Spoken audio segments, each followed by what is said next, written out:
रेलगाड़ी के डब्बे के अंदर एक लड़की रो रही थी और रोते हुए लगातार अपने आंसुओं को पोंछ रही थी। वह काफी ज्यादा परेशान थी और इसी बीच ट्रेन की रफ्तार धीरे धीरे बढ़ जाती है। अब जैसे ही ट्रेन की रफ्तार बढ़ती है, वह लड़की अपने सीट से उठकर खिड़की के पास पहुंच जाती है।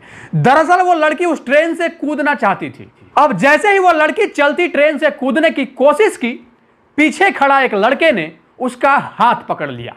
अब हाथ पकड़ने के बाद वह लड़की बार बार अपना हाथ उस लड़के के हाथ से छुड़ाने की लगातार कोशिश कर रही थी ताकि वो लड़का उसका हाथ छोड़ दे और वो आसानी से ट्रेन से कूद जाए। लेकिन वो लड़का काफी मजबूती के साथ उस लड़की का हाथ पकड़ लेता है और उसे उस ट्रेन से कूदने नहीं देता है। वो लड़की लगातार रोए जा रही थी। उसको रोते हुए देखकर उस लड़के ने उसे समझाया बुझाया और इसके बाद उस लड़की से कहता है कि ठीक है, एक बार मेरी बात सुन लो, बात सुनने के बाद तुम्हारी जैसी मर्जी हो वैसा कर लेना। वह लड़की आखिरकार बात मान जाती है और तैयार हो जाती है, क्योंकि ट्रेन का सफर लंबा था, यहां नहीं तो कहीं और सही। इसके बाद फिर ये दोनों आपस में बैठकर बातचीत करने लगते हैं। बातचीत का सिलसिला अब शुरू हो जाता है। इस दौरान लड़की अपनी पूरी कहानी बयां करती है, क्योंकि उस लड़की को प्यार में धोखा मिला था। लड़की कहती है मैं अब जीना नहीं चाहती। तब लड़का कहता है कि तुम परेशान क्यों होती हो, धीरे धीरे सब कुछ ठीक हो जाएगा। अब जैसे ही लड़के की ओर से इस बात का संतावना उसे दिया गया, इसके बाद वो लड़की कहती है क्या तुम मुझसे शादी करोगे। अब जैसे ही यह बात आती है, अभी उस लड़के ने उस लड़की को देखे हुए 1 घंटे भी नहीं हुए थे। अब एकदम से जैसे ही शादी का प्रस्ताव आता है, वह लड़का उसके जिंदगी के लिए उसके हाँ में हाँ मिला देता है, क्योंकि उसे लगा कि अगर मैं इसे अभी मना करूंगा तो हो सकता है यहां नहीं कहीं और कूद जाएगी, तो इसके जिंदगी के लिए चलो मैं हाँ बोल देता हूं। और अंततः उसके जिंदगी के लिए उस लड़के ने हाँ कह दिया। दरअसल यह एक ऐसी प्रेम कहानी है जिसकी चर्चा पूरे देश में हो रही है। जहां जहां तक यह कहानी वायरल हो रही है, लोगों को इस बात पे बिल्कुल भी यकीन नहीं हो रहा है, क्योंकि बात ही कुछ ऐसी है। आज के इस कहानी के माध्यम से यह जानने की कोशिश करते हैं कि आखिरकार इस कहानी की शुरुआत कहां से हुई, अंत कहां हुआ। एक बहुत ही अद्भुत और इंटरेस्टिंग घटना है जो हाल फिलहाल में घटित हुई है। मैं चाहता हूं थोड़ा सा समय निकालकर इस पूरे वीडियो को आप लोग जरूर देखें। आज की जो सच्ची घटना मैं आपको सुनाने जा रहा हूं, यह सच्ची घटना मध्य प्रदेश के इंदौर शहर स्थित एमआईजी थाना क्षेत्र के जनता क्वार्टर का है। वहां का रहने वाला एक व्यक्ति अनिल तिवारी अपने नजदीकी एमआईजी थाना में पहुंचता है और पहुंचने के बाद कहता है कि साहब 23 अगस्त 2025 की यह बात है, लगभग 2 बजे के आसपास हमारी बेटी घर से गायब हो गई है, उसका कोई भी अता पता नहीं है। यह रहा उसका फोटो। वह लड़की बीबीए 3rd ईयर की छात्रा है। पूरी जानकारी, पूरी कहानी उस लड़की के बारे में अनिल तिवारी के द्वारा बताया जाता है। जब उसके घर से लापता होने का कारण पूछा गया, इस बात पे अनिल तिवारी कहते हैं कि साहब मैंने किसी बात को लेकर उसे डांट दिया था, इसी बात से नाराज होकर वह घर से निकल गई और इसके बाद फिर अभी तक वो वापस नहीं आई। अब इस मामले में लड़की के पिता के आवेदन पर गुमशुदगी का एक रिपोर्ट दर्ज किया गया और इसके बाद पुलिस की ओर से यह कहा गया कि आप लोग निश्चिंत रहिए, हम जितना होगा प्रयास करेंगे और आप लोग भी अपनी ओर से प्रयास कीजिए। क्योंकि लड़की का जो मोबाइल था वो घर पर ही था, वह कोई भी डॉक्यूमेंट, कोई भी कपड़े लेकर नहीं गई थी। जो भी उसने कपड़े पहने थे बस उसके पास वही था और इसके अलावा उसके पास कुछ भी नहीं था। अब चूंकि उस लड़की के पास मोबाइल नहीं था, इसलिए पुलिस के लिए भी एक बड़ी चुनौती थी। अब वो लड़की कहां गई, किसके साथ गई, पुलिस लगातार उस लड़की की जांच पड़ताल कर रही थी। अब इधर घर वाले भी अपनी ओर से लगातार प्रयास कर रहे थे। उसके साथ पढ़ने वाली लड़कियों से भी पूछताछ की गई। लड़की का जो मोबाइल घर पर था, उसके मोबाइल का कॉल डिटेल निकाला जाता है और उसके साथ साथ आसपास के जितने भी सीसीटीवी कैमरे लगे हुए थे, हर एक सीसीटीवी कैमरे की जांच बड़े ही बारीकी से की जा रही थी। सीसीटीवी कैमरे को खंगालने के बाद पुलिस को एक बड़ी कामयाबी हाथ लगती है। दरअसल उसके घर से 3 किलोमीटर के दूरी पर एक लोटस चौराहा नाम का एक जगह था। वहीं से वो लड़की जाते हुए एक सीसीटीवी कैमरे में दिख रही थी। और इधर उस लड़की के मोबाइल के कॉल डिटेल की जब रिपोर्ट आई तो उस रिपोर्ट में यह पता चलता है कि वो लड़की सार्थक गहलोत नाम के एक लड़के से बात करती थी। अब आखिरकार पुलिस जांच पड़ताल करते करते सार्थक गहलोत तक भी पहुंच जाती है। अब उस लड़के सार्थक गहलोत को पुलिस के द्वारा हिरासत में लेने के बाद उससे लगातार यानी 24 और 25 अगस्त दोनों दिन उससे पूछताछ बड़े ही बारीकी से की जाती है। पहले तो वो इधर उधर की बातें करता रहा, लेकिन उसके बाद जब पुलिस उससे सख्ती से पूछताछ करती है और ये कहती है कि बताओ उस लड़के को तुमने आखिर कहां रखा है, इस बात पे वो लड़का कहता है कि सर, मैं उस लड़की से पहले बात करता था, लेकिन पिछले कुछ दिनों से हमारी बातचीत उसके साथ नहीं होती है, क्योंकि उसने हमारे नंबर को ब्लैक लिस्ट में डाल दिया है।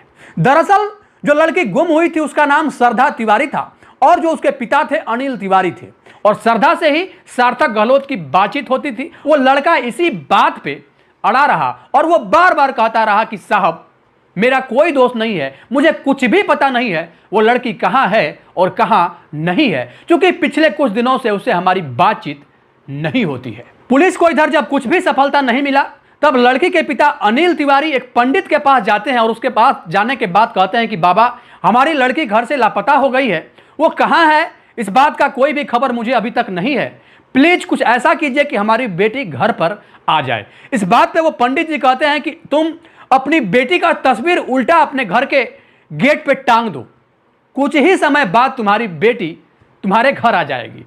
जो अनिल तिवारी थे उन्होंने ऐसा ही किया, अपनी बेटी का तस्वीर उन्होंने घर के सामने उल्टा टांग दिया, लेकिन उसके बाद भी भला लड़की के तस्वीर को उल्टा टांगने से कहां कौन आने वाला था।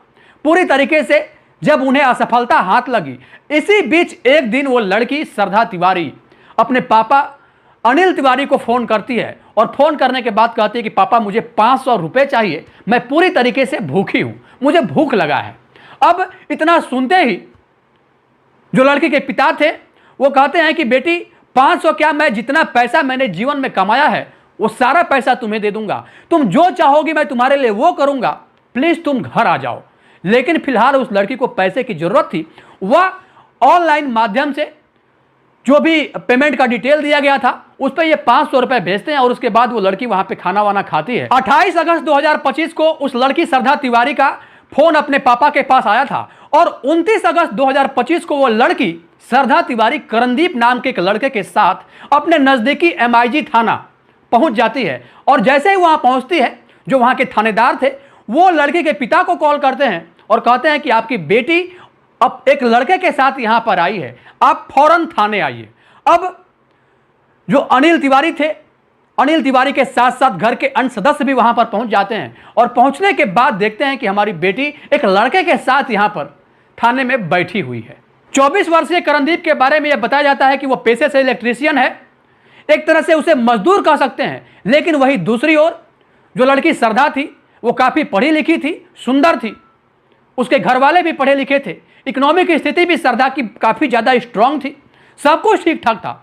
और अपनी बेटी को उस लड़के के साथ इस हाल में देखना मानो अनिल तिवारी के पैरों तले जमीन खिसक गई। अब सवाल यह था कि आखिरकार इन दोनों का मिलना कैसे हुआ। जब उस लड़की का सार्थक गहलोत के साथ लव अफेयर था तो फिर वो करणदीप के साथ कैसे चली गई। अब इस बात पे जो कि लड़की ने बयान दिया या फिर जो भी लड़की बात बताई, उसके हिसाब से जिस दिन उसके पापा ने उसे डांटा था वह उसी दिन घर से निकल गई थी। अब इसके तुरंत बाद श्रद्धा अपने प्रेमी सार्थक गहलोत को कॉल करती है और कॉल करने के बाद कहती है कि मैं तुम्हारे साथ हमेशा हमेशा के लिए रहना चाहती हूं, मैं ये घर छोड़ के तुम्हारे पास आना चाहती हूं और शादी करने के बाद तुम्हारे ही साथ रहना चाहती हूं। इस बात पे सार्थक ने भी अपनी हामी भर दी। दोनों में बातचीत होती है और बातचीत के बाद यह तय हो जाता है कि ये दोनों इंदौर रेलवे स्टेशन पर मिलेंगे और वहीं से किसी दिशा में निकल जाएंगे और फिर शादी करने के बाद फिर ये दोनों अपनी जिंदगी ऐसे ही जी लेंगे, इन्हें किसी की जरूरत बिल्कुल भी नहीं होगी। अब श्रद्धा तिवारी तय समय पर उस रेलवे स्टेशन पर पहुंच जाती है और वहां पहुंचने के बाद अपने बॉयफ्रेंड सार्थक गहलोत का इंतजार करने लगती है। काफी देर तक इंतजार करने के बाद भी जब सार्थक नहीं आता है, इसके बाद श्रद्धा उस ट्रेन के डब्बे में पहुंच जाती है। वह इधर उधर लगातार सार्थक गहलोत को खोजने की कोशिश कर रही थी, ढूंढने की कोशिश कर रही थी कि आखिर मेरे आ जाने के बाद भी सार्थक गहलोत अभी तक क्यों नहीं आया। लेकिन उसका प्रयास पूरी तरीके से विफल हो जाता है। ट्रेन अपने रफ्तार से जब आगे बढ़ने लगी, इसी बीच श्रद्धा काफी ज्यादा परेशान हो गई। वो अंदर ही अंदर रो रही थी, अपने आंसू को छुपाने की कोशिश कर रही थी, लेकिन उसके आंसू को काफी देर से करणदीप नाम का एक लड़का जो कि पेशे से इलेक्ट्रीशियन था वह देख रहा था। जब ये काफी तरीके से परेशान हो गई तो इसने सोचा कि जब मैं सबको छोड़ के आ ही गई हूं और मेरा बॉयफ्रेंड मेरे पास अभी नहीं आया, मैं यहां से जाऊंगी तो कहां जाऊंगी। और काफी सोच विचार करने के बाद वह इस निर्णय पर पहुंचती है कि जब ट्रेन अपने रफ्तार में होगी तब मैं ट्रेन से कूदकर अपने आप को खत्म कर लूंगी। और ऐसा ही सोचकर वह धीरे धीरे ट्रेन के दरवाजे के पास पहुंच जाती है। अब ट्रेन जैसे ही अपने रफ्तार में होती है वह तुरंत कूदना चाहती है, लेकिन पीछे से करणदीप नाम का वह लड़का उसका हाथ पकड़ लेता है। वह श्रद्धा उस लड़के से अपना हाथ छुड़ाने की लगातार कोशिश कर रही थी और कह रही थी कि मुझे मरने दो, मुझे मत रोको। काफी देर तक इन दोनों में वाद विवाद का सिलसिला ऐसे ही चलता रहा और अंत करणदीप उसे समझा पाने में पूरी तरीके से कामयाब हो जाता है और इसके बाद उससे कहता है कि तुम्हारी क्या परेशानी है। अब श्रद्धा रोते हुए जो कहती है उसे सुनकर करणदीप पूरी तरीके से हिल जाता है। वह कहती है कि वह अपने प्रेमी के लिए घर से निकली थी लेकिन वह नहीं आया, उसने उसे धोखा दिया। क्या तुम मुझे पूरी जिंदगी अपनाने के लिए तैयार हो? अब करणदीप ने जैसे ही यह बात सुनी वह सोचने पर मजबूर हो गया और आखिरकार उस लड़की के जिंदगी के लिए उसने हां कह दिया। अब वो गाड़ी रतनाम स्टेशन पर जाकर रुकती है और यहीं ये दोनों उतर जाते हैं। उतरने के बाद करणदीप श्रद्धा को लेकर गांव चोली नामक एक जगह लगती है, वहीं पर एक मंदिर होता है। उसी मंदिर में जाकर श्रद्धा तिवारी के साथ शादी कर लेता है। हालांकि ये लीगल शादी तो नहीं थी, लेकिन श्रद्धा ने जिस दिन अपने पापा से 500 रुपए की डिमांड की थी उस दिन उसने ये भी डिमांड की थी कि मुझे मेरे डॉक्यूमेंट चाहिए ताकि मैं रजिस्टर्ड मैरिज कर सकूं और लीगल तरीके से इस लड़के को अपना सकूं। ताकि तब श्रद्धा के पापा ने कहा था कि तुम्हें परेशान होने की बिल्कुल भी जरूरत नहीं है, तुम घर आ जाओ और तुम जैसे कहोगी हम उस बात को मानने के लिए पूरी तरीके से तैयार हैं। लेकिन लड़का और लड़की दोनों को इस बात पे पहले से ही शक था कि कहीं उन दोनों के साथ गलत न हो जाए, इसलिए उन दोनों ने एक वीडियो जारी किया और वीडियो में उसने कहा कि हमें कुछ भी होता है तो इसके जिम्मेवार हमारे पापा और हमारे दूर के एक मामा होंगे। आखिरकार यह बात पुलिस तक पहुंचती है। चूंकि श्रद्धा और करणदीप दोनों बालिग थे और पुलिस ने इन दोनों का बयान लिया। इसी बीच श्रद्धा के पिता अपनी बेटी को अपने गले से लगाते हैं, उसे दुलारते हैं, उसे पुचकारते हैं, उसे बहुत सारा प्यार देते हैं और इसके बाद कहते हैं कि बेटी तुम जैसा कहोगी वैसा ही होगा। ठीक दूसरी ओर जो उसकी मां थी श्रद्धा की, वह भी अपनी बेटी के पास जाती है और जाने के बाद कहती है कि बेटी तुम जो चाहोगी हम लोग वही करेंगे, तुम्हारी जहां मर्जी होगी तुम वहां शादी करना, लेकिन सिर्फ 10 दिन के लिए घर चलो। पिता ने अपने बेटी से 10 दिन के लिए साथ चलने का आग्रह किया था, लेकिन उन दोनों ने यह कहते हुए उनके उस आग्रह को अस्वीकार कर दिया कि हमें आपके ऊपर भरोसा नहीं है, हम किसी भी हाल में आपके साथ नहीं जा सकते हैं। आखिरकार पिता मीडिया के सामने आते हैं और आने के बाद अपनी बात रखते हैं और कहते हैं कि इस लड़के सार्थक के वजह से वो घर से गई थी, उसने भी कह दिया था कि अब उस लड़की के साथ मेरा कुछ भी नहीं है। क्योंकि अब दोनों और दो कहानी है, इसलिए मुझे इस कथित कहानी पे बिल्कुल भी भरोसा नहीं है। लेकिन पुलिस प्रशासन इसमें ज्यादा कुछ कर नहीं सकता क्योंकि वो लोग भी कानून के हिसाब से ही चलते हैं। क्योंकि कानून के हिसाब से ये दोनों बालिग हैं, 18+ हैं, और जब 18+ हैं, बालिग हैं, तब ये दोनों शादी कर सकते हैं, कहीं भी रह सकते हैं। अब आगे क्या होगा क्या नहीं ये तो भविष्य के गर्भ में छिपा है, लेकिन एक और पिता बार बार अपनी बेटी के सामने हाथ जोड़ रहे हैं, रिक्वेस्ट कर रहे हैं, गिड़गिड़ा रहे हैं, लेकिन उनके गिड़गिड़ाने का कोई भी असर शायद न तो उनके बेटी के ऊपर पड़ रहा है और न ही पुलिस प्रशासन के ऊपर ही पड़ रहा है। लेकिन 24 घंटे के इस प्रेम कहानी ने सिर्फ मध्य प्रदेश ही नहीं बल्कि मध्य प्रदेश के साथ साथ सोशल मीडिया और समाचार पत्रों के माध्यम से जहां जहां तक इस प्रेम कहानी की गूंज गई, सब लोग इस बात को सोचने पर मजबूर हो गए। आखिरकार 24 घंटे के अंदर अनदेखा अनजाना व्यक्ति एक दूसरे के साथ कैसे ट्रेन में मिलते हैं और मिलने के बाद दोनों एक दूसरे को दिल दे बैठते हैं और 24 घंटे के अंदर ही ये दोनों एक दूसरे के साथ कमिटेड होकर शादी भी रचा लेते हैं। आप जहां भी रहें सावधान रहें, सुरक्षित रहें, अपना ख्याल रखें। जय हिंद, जय भारत।